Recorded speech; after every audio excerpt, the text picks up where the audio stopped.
Okay, my name's Val Wall, and I have taught school for 26 years. I started off in the area of family and consumer science, which back in the day was home economics. And then I have a minor in special education, but that's actually where I've spent most of my years. I've been in the special ed classroom for 22 years. Most of those years I have worked with kids with cognitive disabilities. The state of Kansas says mental retardation, but we're one of the few that still use that word. But I have had experience with individuals with learning disabilities. I had a year that I taught that at Valley Center, and within curriculum, since we tend to teach more by curriculum now than exceptionality in a lot of the schools, I do have kids with learning disabilities in my classroom that need functional curriculums that we're teaching, because we know that many of them are not going to be kids that go to college. Certainly some do, but some we need to be working with them in the functional curriculum to teach them some things that they can use as they go on into regular classes or vocational classes, or just into life in general. My background, I have a Bachelor of Science in the area of family and consumer science. That has worked very nicely for me in the functional classroom because a lot of the subjects overlap. So that's been great. And then I have my master's in family education and development, also a minor in special education. I also have certification in vocational and occupational training, which again, since we work with a lot of the kids on job skills, because a lot of them won't be going into the college curriculum, that's also been beneficial for me. We identify kids with learning disabilities in lots of different ways, but primarily through psychological testing. I am not involved in as many of the testing situations with the psychologists in the area of learning disabilities, because they would bring me in more so in the area of mental retardation or cognitive disabilities. When we have a kid that comes into our classrooms or within the school with learning disabilities, there is such a wide range of behavior, of skills. Many of the kids that have learning disabilities are out in regular ed classes either a good portion of the day, so they don't see as much special ed time as what they might in my functional classroom. But again, we certainly have kids that need that functional curriculum, particularly in some of the core subjects. So I might end up having some of them, as I do now, in the area of English skills. I also teach some vocational classes right now, and I end up having some of the kids with learning disabilities in those classrooms. For many of them, which is different from kids with cognitive disabilities, it tends to be more embarrassing for them, knowing that they're in a special ed classroom. Sometimes that socially is difficult for them. They don't want identified, where you might not see that in some of the other students. And we try to be really careful about that as well. But because of some of their skills or the lack thereof, there are classes that they come into our classroom, and I really try to make them leaders then, because socially they tend to be higher. So I think you learn a lot by teaching others. So for them to be able to be paired up with some of the other kids that are lower functioning, or to have them be leaders vocationally, I think is good for them to have some of those skills. We do tend to see a lot of kids with learning disabilities that have some social difficulties. They tend to be less mature than their peers.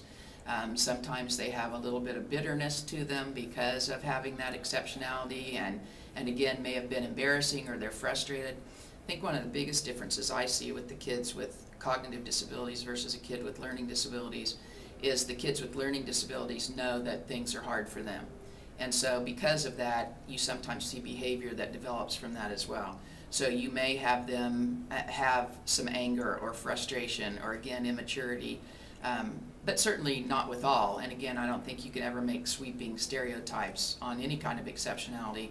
Many kids with learning disabilities go on to college and do very well. They have relationships, they live on their own, and part of that is them accepting what they can and can't do. So I think that's a really important part that a special ed teacher, and therefore the parents, have to do, is to help them recognize the things that they're going to struggle on, realize that that doesn't go away just because you graduate from high school, and that's not a label, so to speak, anymore. Some of the experiences I've had with parents is that learning disability seems to be easier for the parents to take. It doesn't seem quite as harsh as some of the other exceptionalities. And it also sometimes is a relief for people to know what that exceptionality is. Kind of gives a title almost to why they're having some difficulty. There are certainly specific learning disabilities in the area of numbers, or particularly in the area of reading, such as dyslexia. Sometimes we will see some kids with attention deficit disorder, or ADHD or ADD.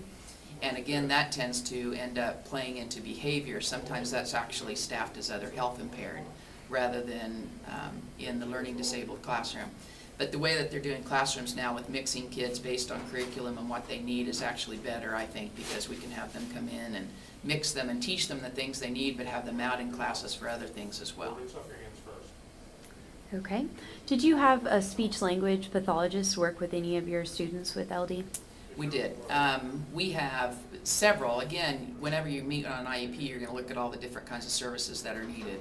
And kids with learning disabilities sometimes do have difficulty with speech. Sometimes you don't see as much of the physical disabilities in a kid with a learning disability that you might see in some of the other lower exceptionalities with lower IQs, because multiple disabilities tend to have more difficulty with physical things. Sometimes individuals with learning difficulties may have other types where it's not the physical, it's not that the tongue's too big as in Down syndrome, and that their mouth doesn't work. It may be with semantics areas, or just being able to figure out how they can say something in a certain way, or they might know it's there but they just can't get it out in the way that they find is acceptable. And again, teaching things, vocabulary, even semantics, practicing on having conversations. Some things are a little bit different, I think, with many kids with learning disabilities. And also, when we're looking for the future for individuals with learning disabilities, most of them are going to go on and have jobs. They're going to go on and get married and have a life that may be a little bit different. And so you always want to be looking for what we're preparing them for down the road. And since I'm a high school teacher, that's always foremost in my mind, is what does this kid need to learn to help them be successful on the job, in a relationship, with peers. And because sometimes they do struggle with some social issues, that definitely is a part of that. And we really judge people based on the way that they talk, that the way that their speech is, the way they put things together, the vocabulary they have, how confident they are when they speak. So because we do so much judging based on language and speech, it's really important that we're working with those kids to be able to do some social interaction as well. Okay.